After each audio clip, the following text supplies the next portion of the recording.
Yan guys, so magluluto nga po tayo ng pangat na tilapia sa kalamansi and let's go guys, samahan niyo po ako. At ito na nga po ang ating malinis na mga isda at sibuyas. Yan guys, so maraming sibuyas nga po ang nilagay natin dito at ito po ang magpapalasa sa ating pangat. At isunod na nga po natin ang paminta. Yan guys, so maglalagay na nga po tayo ng paminta.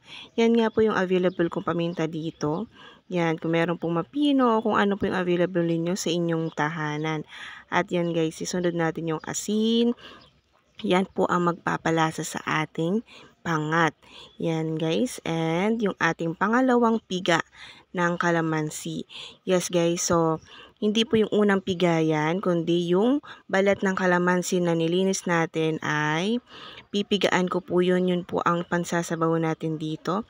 Andyan nga po, isasalang na po natin itong ating mga pangat na isda. Yan guys, so parang konti sa akin yung sabaw niya kaya nag-add ako ng kaunting tubig lamang po.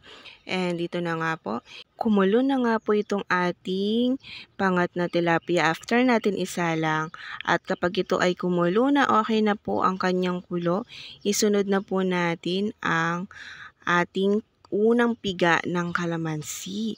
Yes guys, yan nga po kung nyo napapansin ay medyo malambot na po itong ating pangat na isda. Kaya wag na po natin tatakpan yan guys hanggang sa makuha natin yung texture na ganito. Ang sarap guys. So, kung nyo pong nagustuhan ay pakishare. Thank you for watching. Ingat!